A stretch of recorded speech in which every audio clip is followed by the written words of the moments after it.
Hey guys, this is ScreenguardGuy. I know I said I wouldn't do another commentary until the GEST started properly, but I was looking at the last two games I did, not very impressed with the way I did it. Particularly that last game where I kept getting lost in the team fights and I just had no clue what was going on, and anti-mage died, but I didn't see it because I was blocked by trees. Anyway, basically the point of that, what I learned is I need a lot more practice, something I already knew, and so I decided, I'm going to throw out another game. Well, because I kind of have the time, sort of, not really, and I do need the practice. Anyway, it's going to be TA against Mango.Esport. Mango, of course, one of the latest in a long lines of teams named after fruits like apple, park, orange, I think banana there was a team. Anyway, TA, of course, we haven't seen much of them lately. They played a tremendous game against TW. I think I casted that one. And yeah, looking forward to it. Just expecting a lot. And I heard this game is very good. It's been ranked very, very high. And we're just going to go straight into it with a Earthshaker as well as a Lycanthrope ban. And Invoker also going to be thrown out there. Lycanthrope, we can understand. Earthshaker, you may be saying, why not? Well, he actually has been banned a lot lately. He's super popular, certainly as a first pick hero amongst all teams. Not really banned so much because, well, both teams kind of want him, and well, I guess since he is a first pick hero, eventually he'll get first ban when teams say, okay, you know what, I don't actually want to deal with him. He's a super powerful ganker, such high impact early on that Fisher can easily help net heroes, help net teams of first blood. And, Lycanthrope as well, of course, the normal super hard carry. We're going to be seeing the Invoker. What about Invoker? Well, powerful mid laner. We've been seeing, well, exactly how powerful he can be. He's been so tremendous in team fights, much like Puck, and I'm hoping Puck is going to get banned out, but I think it's going to be Naga Siren. I don't mind Puck games. They're pretty awesome. Queen of Panos are going to be banned out. Such a popular hero. Not really the make or break type, but certainly a strong hero to have in your corner, as well as Windrunner. Windrunner ban? I'm not sure if it's completely necessary, but, well, she has been picked a lot as well, and you guys know the drill. Her, I think it's 3.5 or 3.75 second shackle shot onto two heroes, can latch onto invisible units, just absolutely superb. Fantastic early game, high impact hero, terrific roamer and ganker. And the opening pick is going to be a Furion. What does this signal? Well, Furion's such a mobile hero. He can, of course, teleport across the entire map, and he has those treants for pushing. He's a powerful ganker with that sprout. Wrath of Nature, also not a bad anti-push, which is probably going to signal a pushing-esque slash ganking kind of strategy. They can also go for a more full-out pushing by picking up an Enchantress or a Chun. In the meantime, TA has decided to counter with a Morphling as well as a Rubik Morphling, of course. Powerful flash farmer. A great hero to have in your corner, particularly once he starts to get his items. He activates earlier than most hard carries around the 25-minute mark, where he starts to get really, hard to kill, and he starts to bring you down. Of course, in the laning phase, also tremendously difficult to bring down. He just morphs if he needs to, he'll just switch. He'll start morphing to strength. He can waveform out. He's so difficult to catch, and of course, he farms so fast. That waveform being a very, very valid form of flash farming. Able to take out an entire creep wave easily, and well, of course not in one go. You have to hit them down a bit, especially in the early levels. And Rubik, of course, going to be picked up. Wonder if he's going to go mid lane. I always wonder if he's going to go mid lane because I love seeing Rubik in mid lane. He does so much with those early levels in the early part of the game, not so much later on. So I guess you can make the justification he doesn't need that kind of levels and that kind of gold early on. But he's still very, very strong there, and he tends to outlane most heroes. Beastmaster, of course, probably going to go mid lane. Very powerful mid laner. I'm looking for him to pick up 3 GG branches and try and get a quick bottle. Ancient Apparition, a great laning buddy to have with anybody. Maybe he's going to go dual lane with the Beastmaster. More likely going to probably, don't want to say bot lane because bot lane is a suicide lane for the Scourge. So I'm going to say top lane in a tri lane with maybe a hard carry-ish. If they're going to go that route, maybe they want to go full ganking. Go the full gank. I mean, they do have the Beastmaster, who's that 4-second stun, so probably maybe want to pick up another stunner, Chaos Knight or Dragon Knight, somebody a bit tanky, somebody who can, throw that stuff out. TA, in the meantime, what do they want? Well, they kind of want somebody to escape those ganks, a support, basically. I mean, Rubik's a great support, but Vengeful Spirit, I think, wouldn't be bad at this point. You swap out if you get roared and initiated upon. Puck also not bad for just disrupting, for initiating, just so great at team fights. Somebody with team fight presence, I'm thinking somebody like a Tidehunter with Ravage, absolutely beautiful. I feel like it's going to come down, and it will be the Vengeful Spirit, absolutely great. It's going to save a lot of heroes, such a powerful support. In my opinion, the best support. I mean, her command aura, it's stupidly insane, 36% extra damage. That swap, so very, very good. Saved many a hero, and it's going to be Darkseer as well, going to be picked up, going to be banned. I'm going to explain why in a second. Vengeful Spirit, of course. What was I saying? And yeah, she's actually kind of tanky, and she's an agi hero. She can kind of semi-carry. She hit right-clicks hard, and a magic missile. Of course, also doesn't need a lot of farm, and you know that Howl does give great vision. The minus armor works so well in team fights. Now, what am I going to say about Darkseer? Well, he tends to be very, very annoying at all stages of the game. Very powerful hero, doesn't need a lot of farm. Once again, a strong support, kind of thing that TA is probably looking to pick up since they do have a Morphling. Now I'm going to guess TA is going to want to go for somebody also with that tanky damageness. Once again, I'm just going to throw out Dragon Knight, Chaos Knight, because I don't really want to think about that. Venomancer, I guess, is also kind of a valid choice. And they're going to ban the Chaos Knight, realizing Mango would get, might choose to pick up such a strong stunner, as well as a strong DPS hero. Darkseer, of course, also works as an anti-push. And here's my suspicion, Mango want to push hard, and they don't want anti-push on the other side. Isn't that kind of logical, semi-logical? Also, at the same time, you don't really want strong pushers, so surprise Chen or Enchantress not going to be banned out. Instead, it will be the Broodmother. Maybe they find Broodmother a bit harder to deal with. Maybe they're not planning to pick up so much AoE. Keep in mind, Queen of Pain has also been taken out of the mix, so they don't have that potential AoE source of Sonic Wave-ness. Scream of Pain, of course, does not hit invisible units. I'm just going to speed it up a little bit. TA, well, actually, let me just talk about what TA might want to ban. When you ban something, you're also kind of banning it for yourself. So you're thinking cost-benefit analysis. What do I not want Mango.Esport to have? And I'm okay with kind of giving up. Are they willing to give up the Dragon Knight? I think they would be. So I would ban the Dragon Knight, and there he goes. Because you know, do you need that kind of tankiness? Do you need this? You know, he's kind of a tower pusher, I guess. But do you want Mango to have him? Because Mango are going to pick him up, like, they'll be able to pick up something. So now they're going to have to think, maybe they want to go a bit unconventional and get a Centaur. Centaur actually almost become a staple nowadays. So it's forced me to do a bit of reading up on my Centaur, my Tauren Chieftain. And I'm like, okay, fine, for you guys. Axe also, I'm so surprised. Are you guys not surprised? I mean, he requires, like, moderate amounts of farm. I mean, you know he's kind of tanky, but if he doesn't get a good start, he doesn't really do much. So in that sense, he's kind of like Queen of Pain. And does he even do much when he does get that farm? It's kind of debatable, but he's been seeing so much play lately, and I gotta say, it's not ineffective. It's going to be a Tidehunter picked up. Yep, that nice Ravage. Also, kind of, you don't want TA to get it, because that could be absolutely deadly for the Mango lineup. What are we going to see TA? What are they going to get? Shadow Fiend is also a very valid choice for TA at this point, if they want to go for a sort of a second semi-carry, more towards the mid-game.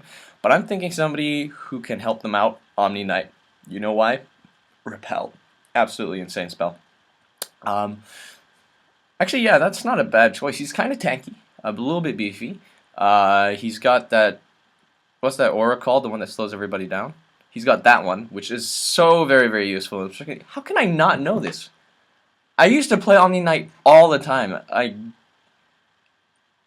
Anyway, that's another story. Omni Knight, a very, very valid choice, but I'm thinking that TA probably going to go for a bit more conventional hero, somebody a bit tanky, somebody a bit more DPS. Tidehunter is now out. Can I say... I'm going to speed it up because I actually can't. Nothing comes to mind, really. Normally these things sort of hit me in the face, or they'll just never come. Maybe they'll come to me after the game. Sand King, I'm sure that would have come to me like if I had sat here for about 8 hours or something. That's the thing, you know, sometimes you're talking, and once you finish the commentary, it sort of comes to your head, I should have said this, I should have given this analysis, this makes so much sense, why didn't I see it? But, well, that's life, and just keep in mind that if you guys are ever interested in doing commentary, probably 90% of the knowledge in your head about Dota will never ever come out of your mouth, just because it doesn't happen. Whereas you guys are probably watching the screen and you're just throwing out all sorts of answers. You're probably able to predict every single pick or every single ban, which is fantastic, but for me, under pressure, I'm not the best Dota player in the world, certainly not the best pick ban analysis-esque person. I've never actually chosen in captain's mode. Whenever I play in clan matches, I always have a captain who does that for me, and whatever he wants to give me, I'll just take it. So what are we going to look for in Mango's lineup? either a ganker or a pusher. That's how it's going to be. It's going to be an enchantress, or it's going to be somebody who can jump in with a reliable stun like a rogue knight. But I'd probably not rogue knight because he got no love. It's going to be instead of Syllabear. So there, the pusher we go. Instead of enchantress, we're going to have that Syllabear with the bear demolish. Does need a bit of farm, but it totally works.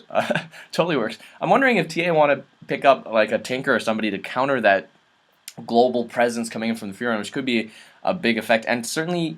Since the other side is Syllabear, who's certainly very, very powerful hero, you kind of maybe want to get a ganker of your own. And, you know, they do have stuns coming in from Vengeful Spirit, from Sand King. They have that telekinetic throw. Fallout damage, I'm thinking Tiny.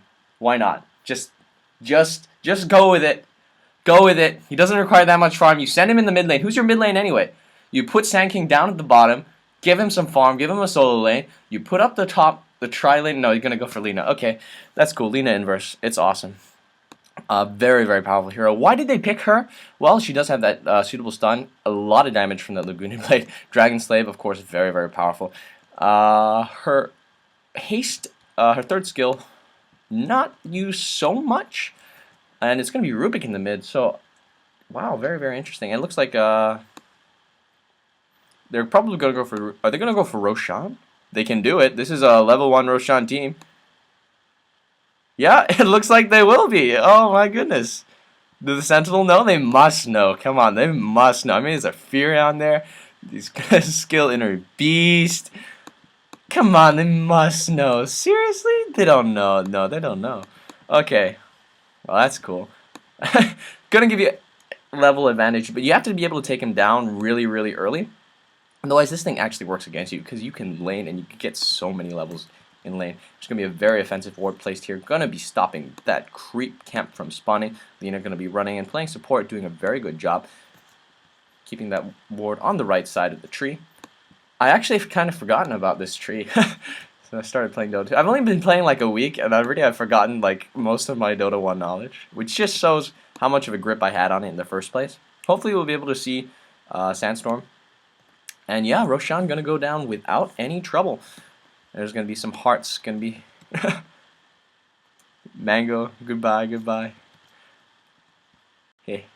Anyway, they're also going to pick up the rune. What is this? Not going to be going into lane. Instead, they appear to be going all towards the bottom lane. Are they scouting it out? The creeps have already spawned. What's going on? Maybe they're going to pick... Oh, sorry, they're going to pick up TP scrolls. No, they're not. Headdress of Rejuvenation. Sticks are going to be picked. I don't understand. There's going to be Rosh... Well, Aegis is on the Beastmaster. I don't... See, this is good. It's good for a commentator to be in scenarios where he has no idea what the hell's going on. Everybody's level 2. That does happen if you kill Roshan. Yes, early. There's 5-man bottom push. Oh my... Okay. Okay, yeah, it's good for a commentator to be in a situation he has no idea what's going on. What can I tell you about 5-man pushes? These can either go so well or they can go so wrong. We have seen examples where it's just absolutely backfired on the team. They've managed to push all the way down to the racks. Instead, everybody else gets farm, and then they'll teleport back, and there's adequate defense. You kind of need to be able to do this right. And it looks like Sand King is doing it wrong. He's going to drop first blood. Do not try and defend it here. Let them have your tower. Defend it from afar with Windrunner, power shots, or something of that similar nature. And looks like everybody's just going to heal up, recognizing, you know what? Keep pushing. They bought a lot of aura items. Look at that Ring of Basilius. I think I saw a Headdress of Rejuvenation on the Prophet. Yes, I did. These things go so instrumentally if you want to try this 5-man push. Usually you want to go to the mid lane, but you know, I guess. And now you're going to come in with Lina inverse. Yeah, this is what you're meant to do. You're meant to howl. You're meant to use Dragon Slave. From afar, you try to defend. You try to slow down the push. Give your Morphling time to farm, and he'll come back. We can't see the Sandstorm, but that is what Morphling is. That's what Sand King is doing. Dragon Slave is going to come off. This is the kind of stuff you have to do. You have to keep them at the edge. And looks like Scourge are playing this so well. They're keeping all those supports back. And just doing a fantastic job of trying to stay out of the way of the spells, trying not to get hit, because every drop of health is just so very precious. And looks like a go's going to be made on that Tidehunter. Oh my goodness. Looks like Sand King's so low. Vengeful Spirit will drop to a nice gush. Sand King's going to get out of there okay, but they just lost another tower. And keep in mind, these towers give you extra gold, okay? And definitely not something you want to give. I mean, at this point, this 5-man team is just so powerful. There's no way a 3-man can stop them, particularly with the extra gold they have. Keep in mind, Morphling does farm, but he does need some big items. I mean, what can he buy to really come back for this. What can Rubik do to really come back for this? Are they going to push a tower? They should be pushing a tower. I kind of want to see what Morphling is doing. We're just going to check out Morphling real quick. He's turned on the Ring of Basilius, so he is trying to get a push off. And Rubik has got his bottle. That's it. Now we're going to be going down the bottom where tower has already dropped. Dragon Slave is going to go off, almost killing that Tidehunter. It looks like Morphling has come in. He wants this. He's going to defend. Cold Feet's going to go off on him. He's morphing everything to strength. He's looking at a lot of danger. Cold Feet is going to proc. He's getting hit by everything. Morphling will go down. That is tremendously huge. Light Strike Array is going to go off, and suddenly the fight is completely turned around. There's a 3-man. Come on, tower. Sorry, apologies. Tower did not go down. What was I thinking? I just saw the circle from Light Strike Array. I assumed the worst. Anyway, this is so huge. I mean, Morphling of course comes back. This is, keep in mind, very early level, but the fact they managed to take down the guy who was supposed to be getting farm while this was happening, just tremendous. They're pushing down this tower much faster than I thought they would. 5-man roaming team, absolutely insane. There comes a strike. Syllabear, of course, he's very tanky, but at this point, that kind of magic damage, just insane. We're gonna be seeing. Remember, keep in mind, all these people are at very low health. There's a telekinetic throw on the Tidehunter. He's gonna live. There's going to be a Burrow Strike in for 2. Furon's going to drop. Suddenly, the Scourge looking in a lot of danger. Beastmaster, he's just trying to right-click, but everyone's ignoring him. Looks like Ancient Apparition is going to go down, as well as Lina. Now, suddenly, the Morphling, I don't know if they can take down the Morphling. Immediate teleports back from the Furion. There's going to be a Burrow Strike in. Beautifully done. Keep in mind, the death time is so very low. Morphling going to go down despite morphing everything in strength. Just not enough. It looks like Sand King, the chase is on for Sand King. And there's also going to be fights coming in at the bottom. Fadeball's going to take off that Tidehunter. Sand King's going to get away just fine. Magic Wand up from the Beastmaster. And their chase is on. There's going to be definitely another stun coming in for that Beastmaster. Is he going to drop? There's the clarity. There's the clarity. Is he going to drop? There he is, and he's definitely going to go down to one more right click. In the meantime, Furion and Rubik going to trade hits, and they're going to kill each other off. So in the end, who's winning? It's kind of hard to say. Are they actually going to keep going? I would have thought now would be a great time to go back in the lane, try and get some of that farm back. Phase Boot's going to be picked up on the Lone Druid. Wonder what he's going to get for his bear. Is that even bear? Does it, the cooldown time even off? Energy booster on that Ancient Apparition. There's going to be an Urn of Shadows, going to help them so much with that push. They kind of committed themselves to this push. I don't think they can make back the farm that's going to be getting off. Score is 8-6 in favor of the Scourge.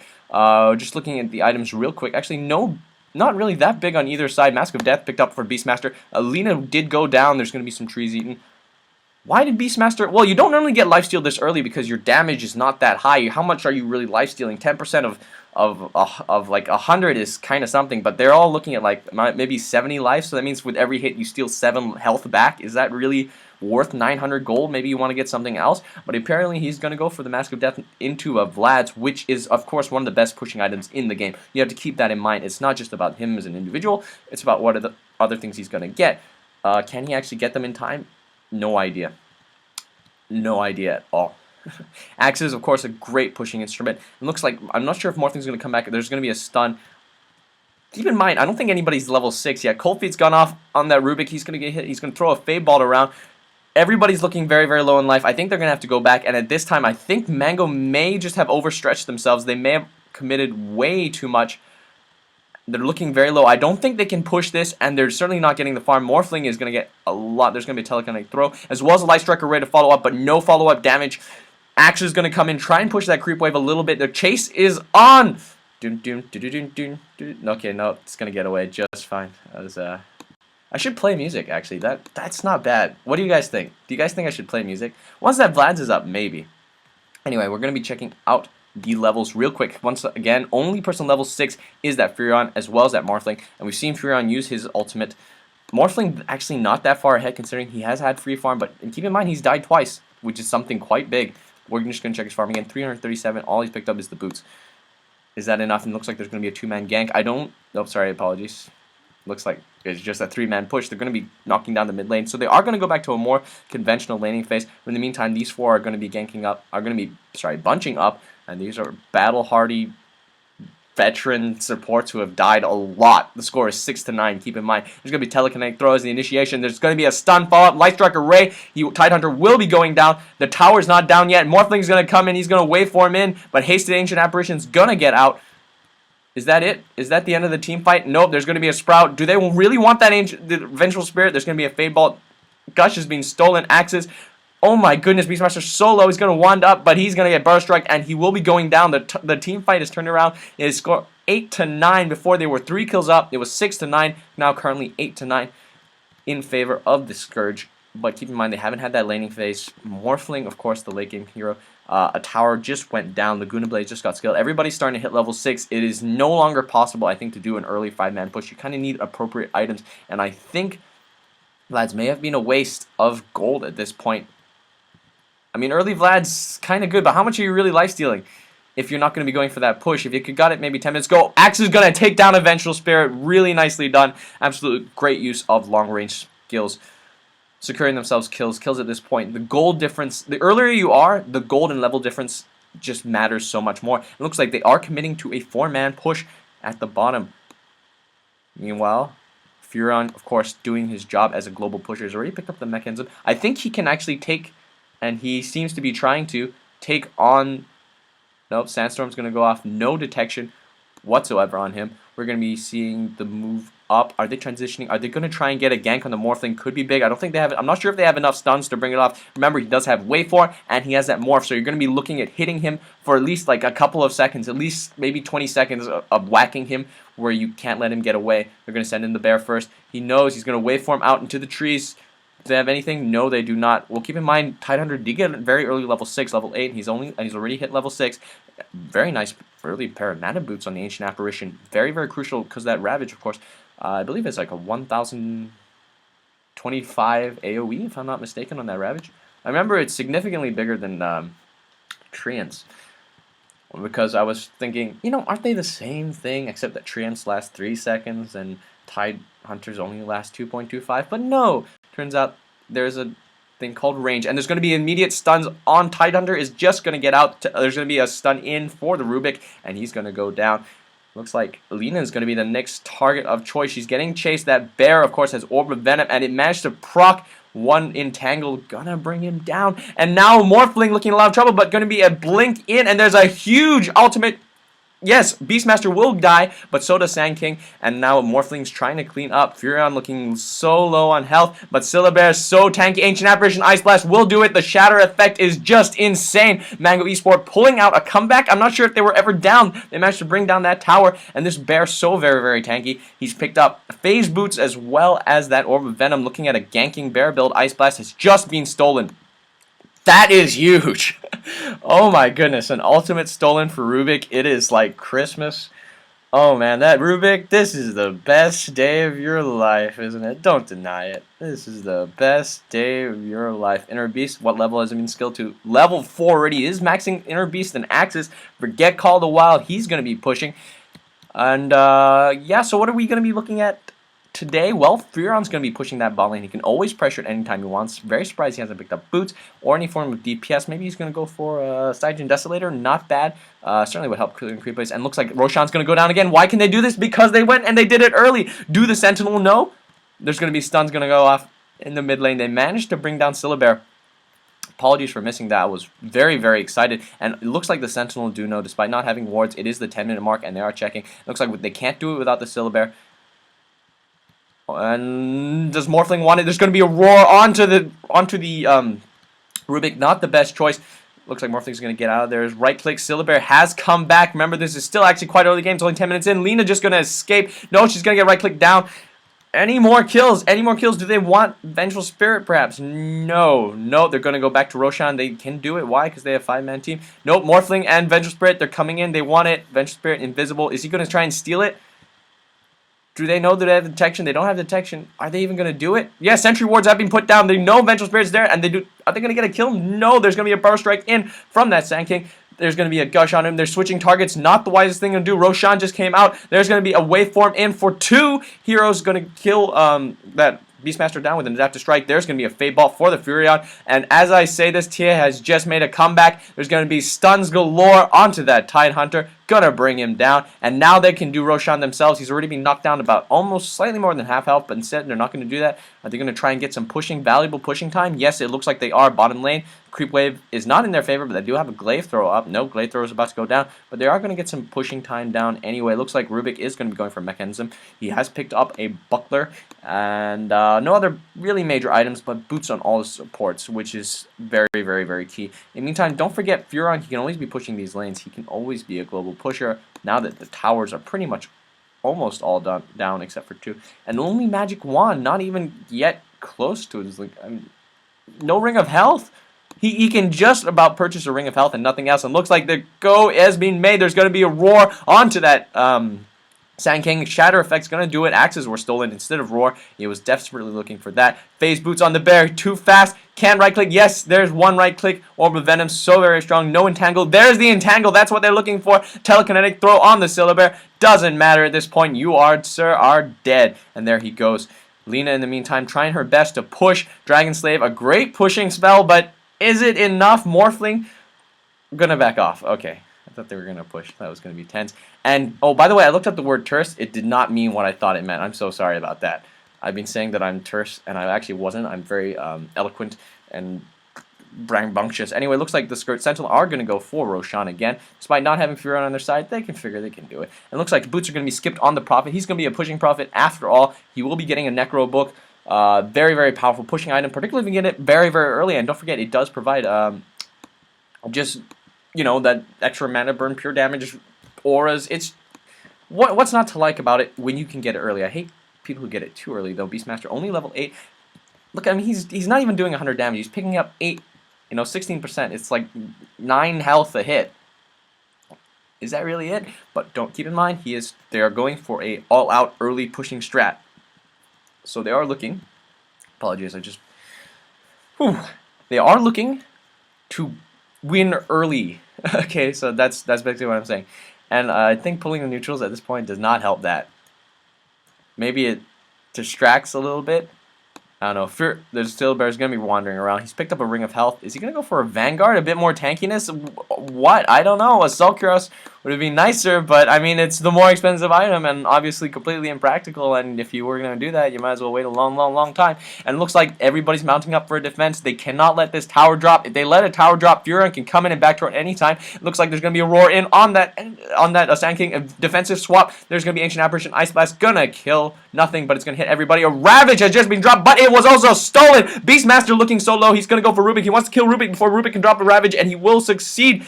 And Morphling is coming in. He wants to clean up. Wild Axe is going to be thrown down. Aegis has just been dropped, and Morphling is the only hero left alive on the Sentinel team. So many right clicks going to go for him. Mana Burn going to go for him, and there he goes despite Morphing's strength. And now the tower's going to go down, and I think that, ladies and gentlemen, is close to GG. Not yet. Keep in mind it's only 15 minutes in, but now Furon can push in anytime he wants, and I'm not so sure if they can defend. Keep in mind they can't go for the mid racks because they got to take down that tower first. They can try and transition to the top racks. It's just a bit unnatural. Or they can try and end the game now, which I think that's what they're doing. Very cool, but keep in mind Morphling gonna be back. 9 seconds, man. 9 seconds. You gotta get out. Wild Access has just been stolen. Pity you couldn't drop the Ravage. That would be nice. There's gonna be an offensive swap for the Syllabear. So not tanking yet. I mean, he hasn't bought any tanking items. Syllabear is gonna wand up. He's gonna get stunned, and he will be going down. Burrow Strike gonna finish him off. There's the Ancient Apparition Ice Blast, but it won't kill anybody, I want to say, but there's damage over time. He's running for the Fountain. Fountain won't heal you. No, it's not going to drop. Hey. Not going to drop yet. There should be an Aghanim's upgrade. I mean, I know it's like the most broken ultimate ever, but give it an Aghanim's upgrade. Why not? Let's just check the levels and the gold real quick. 8-9-9, 8-9 against 10-9-9-9-9. So despite not laning, there's such an even spread of levels. And, you know, Mango doing so well. They didn't pick, you know, any... Maybe apart from Lone Druid, any really super late game heroes. And Lone Druid's not that much of a late game hero. Necrobook only level 1. I should probably just like level 2 for a second there. Any overtly late game heroes like this Morphling who's picked up a Ring of Aquila and a Blades of Alacrity. Alacrity. Why am I saying Alacrity? That's not even that's not even a word. Alacrity. Oh my goodness. Looks like Beastmaster going to be going for a Necrobook of his own. Not a bad choice, particularly if he can finish it before the 20-minute mark. And Tide Hunter's gonna go for Necrobook. Just mass Necrobook equals mass pushing equals mass good. I gotta say, it's just absolutely beautiful stuff. And I love seeing teams which, you know, want to go for a bit more unusual play. And, you know, the Sentinel side can't really do the same thing because they keep dying. Command Ore has been skilled only level 2. Going for Django next, I want to say, judging by that Robe of Magi. And if you're oh my goodness, what's he doing? There's gonna be a bit of a duel in the woods. Nope, he just wants to push. He just wants to push, and guess what? Syllabear is going to be coming for you. They don't really have the stun sticking out, do they? Entangle, entangle. That Syllabear's gonna be coming here. They try to get. There's a lucky entangle. Gonna cancel his. He's looking at a lot of danger. Gonna cancel his teleport. Is there gonna be another entangle? Yes, there is. Ancient Apparition, Ice Blast. Gonna secure the kill as well as Axis. Oh my goodness. Gonna get caught out. Morphling was kind of the guy they needed to survive. He was the guy, you know, to turn this around for them, being the late game, defend them against the bottom racks, while at the same time getting huge items. Now it looks like the ports are going to be taking this into their hand. They're going to be trying to knock down the tower themselves. Is it by this point too late? Do the Scourge even care? Double braces as well as mana boots. They're going to knock down the bottom tower with racks a lot faster. I tell you, this demolished. It's level 10, so you're looking at level 4 on that bear. He has demolish. Okay, I'm gonna say I don't care what else he has. He's got demolish. He's got inner beast skilled to the max, level 4. He's gonna have that call. And looks like look how fast. Just Necrobook minions onto Lina. Doing the damage, telekinetic throws. There's going to be a Ravage, going to go off, going to hit, but he's going to steal Anchor Smash instead of the Ravage, which is something he would have wanted. And the Bear's going to go on the offensive for Vengeful Spirit, going to trap her in place, and they don't even care. They're just going to go back to finish off the Rex. They're ignoring Morphling, ignoring absolutely everybody, going to take down yet another Rex, and I think that is GG. I mean, what are you going to do? Resummon the Bear just before it's about to die. Look how tanky Beastmaster is, telekinetic throw, Fade Bolts. He just doesn't care. Morphling can go down. He's not even going to go down to a hero. He's going to go down to a bear and some Necrobooks. That's how beautiful it is. And, yep, in the end of that, what have we learned today? Sometimes when you're really ballsy, it pays off. It pays off. They're going to transition to mid lane. And I'm going to tell you, that's good. That's enough. Rabid.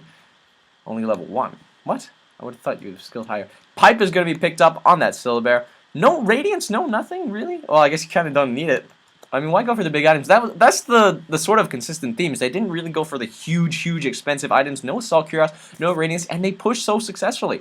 And they push so well, they push so quickly. They don't also, remember, I mean, apart from Furon, well, I guess Furon and Silver, you can call them the natural pushers. So I guess, yeah, they had the natural pushing team. They exploited it. They went for Roshan, which was not checked by the Sentinel. A bit of a mistake from them. And there's going to be, a big team fight going to be breaking out here. And Primal Roar's going to be stolen. There's going to be Epicenter, but not going to kill anybody. Furon's ultimate's going to be dropped. There's going to be Ancient Apparition. Ice Blast going to come in. Certainly he's going to drop. Yes, Sand King, nope. Just Sand King will go down. Earn damage way too much. And Morphling is on the run. Syllabear's just trying to go after them. It's going to be one more entangle. There's the entangle. Oh my goodness. Lina is just as good as dead. Morphling, the only one to get out of there alive. And we're going to be seeing the chase is going to go on. Ancient Apparition can sort of go on the Vengeful Spirit by himself, I guess-ish. He's picked up a Necrobook as well. Just going to be Necrobooks on everybody. I'm just going to check later how much Necrobooks exactly do we have. We have one on Tidehunter, one on Ancient Apparition, one on the Freon. I'm pretty sure there's one on Beastmaster too. That's 5 out of 5 heroes. What am I saying? What am I saying? Gonna get Necrobook, an not seen but completely legit strategy. Necrobooks for all, and try it in your next pub game. It's kind of difficult to do, especially if you don't get the farm. But I mean, certainly a valid choice. Kofi gonna be stolen. His Fade Ball as well going to be put off, and Kofi is going to be put on the bear. There's going to be a Vengeful Spirit swap for the bear offensive, and he's going to go down. Wow, beautiful play, but I don't think that's enough of a comeback. Keep in mind, the score is 18-28 in favor of the Scourge. Very, very difficult to come back from this. Of course, you do have a Morphling who can farm relatively fast. He's picked up a Yasha. Is that the item of choice? Well, he's going to go for Manta Style. It's certainly going to help him with the pushing, but he's got 2 lanes of rack to watch out for. And keep in mind, Furion is on the opposite team. And hang on a second while I close my door. I hope that helps. Anyway, we're going to be seeing what are they going to go for here. Are they going to go for like a final Roshan? Is Roshan even back? 21 minutes in the game. I'm just going to switch off Fog of War for a second. Roshan not yet back. I should just leave Fog of War off. I don't even know why it was on. Anyway, going to be Necrobook level 3? No, just level 2 picked up on the Furion. What items are everyone going to go for? Score, let's just look at the levels real quick. 10, 11, 11, 10, 11 against 11, 10, 11, 11, 11. No real huge item difference, but keep in mind one team is 2 Rexes down. No real huge items either, and keep in mind that kind of fits in with the theme of this game. No big items. Just go for strong pushing. I mean, Pipe is actually a big item. I don't even know what I'm saying when I say no big items. Furon, what are you going to be picking up? Nope, still no boots on you. I don't think you... What does he want to go for? He must have picked up something. He's only got 160. Did he buy back? These team fights have been just insanely hectic. And, yeah, well, most of the items are on that bear. Orb of Venom. Probably not going to go for Scotty. Anyway, the bear is going to be... Silver Bear is going to be caught out. He's going to get hit by every stun. So tanky. Oh, my goodness. But he's just going to go down wave form. No, suddenly he's still alive. No, he will in the end go down. But by this time, he's tanked enough for his team to get in there. And there's going to be gushes going off. Morphling's going to go to try and put everything to strength. There's not enough all DBS. And will Vengeful Spirit shatter is the question. No, she's just going to get out just fine. And looks like the stun is going in for that Titan Hunter. I think a bit of a mistake. Anchor Smash going to go off. He's forced a Sandstorm. And he's just going to earn himself up. Axe is going to come in and attack. There, he's gonna just put off one more whatchamacallit, Burrow Strike right before dying. Axes on invisible units. And then telekinetic throw onto that Necrobook. Oh my goodness. I didn't know you could do axes on invisible units. You learn something new every day, particularly if you know nothing like me. And it looks like the go is going to be made on Morphling by an Ancient Apparition, solo Ancient Apparition defensive swap, but he didn't go very, very far, did he? No, he's going to go down in the end of the day. And so the right clicks are going to be going on for that final Rex. The tower has gone down. Could be multiple stuns. Nope. They're trying to push the creep wave back with, I think, desperation. But I think a comeback is well out of reach here. Teleport's going to be coming in from that Rubik. He's going to be throwing out axes. Hopes to catch the Ancient Apparition, but really can't. Everybody a little bit tanky at this point. Telekinetic throw for the Ancient Apparition, but he's already being earned up. There's going to be the Burrow Strike in Sandstorm. Nope, they will get an Ancient Apparition. At the very least, they're going to get an Ancient Apparition, but they will lose themselves a Vengeful Spirit for it. And it looks like Lena's Ghost is going to go down. Nope, the bear out of attack range. Silver Bear going to be running forward, trying to give a bit more note. Return's going to go off, and there goes almost a sign of Rex. A big ultimate going to kill one. Nope, absolutely, that's the end of it, and the Rexes are going to go down. Rubik going to try his last go, but Gush is just going to slow him down. Okay, I'm just going to pause it here. We're going to watch the end of the game. Don't worry about it. Don't worry. I know you guys were like, but you know, Rubik's going to die. I just want to show you the items in case we can't catch the item screen. Now, it's going to be Vengeful Spirit. He was trying to pick up a Bracer. No good. Going to be Hand of Midas. I think that's more like a GG item for the Rubik. Maybe he was trying to turn it around. Maybe it would have turned it around. Maybe he's going to turn it around now. His entire team left. Solo Rubik. Dual Bracers, just going to play for strength on the Sand King. I think for the last 10 minutes they weren't really fighting. They were just whatever. Just going to pick up some attack speed items on the Morphling. Did not have the best farm in the game. Certainly did not help that he was constantly pressured, constantly being forced back to base with no items, which made him an easy target, easy to pick off. Necrobook 3, and Necrobook 3, Necrobook 2, Necrobook 1, and no Necrobook on the Silver Bear. His bear probably has the Necrobook. Anyway, that's it, really, and we're just going to watch the rest of this game. We're going to watch Rubik going to take the fall in the end. In the end, Hydra Midas did not do quite enough. He's going to leave the game. Only left poor old Morphling. He's on the hunt. Doom, doom, doom, doom, doom. Nope, it's going to be a roar, and he's just going to run out. Okay, anyway, just the more right clicks going to go off. Are they even going to go for the Morphling? I don't know. I don't think so. Looks like they're going to send the bear in. Nope. Ancient Apparition, Ice Blast. Going to hit 2, but this is going to be an offensive swap, and nope, there goes the Ancient. Anyway, thank you very much for watching. Hope you guys had an enjoyable time. I certainly had. I was very, very surprised, and actually really, really enjoyed that. So yeah, thank you very much for watching. This is ScreenguardGuy, and I'll see you again next time.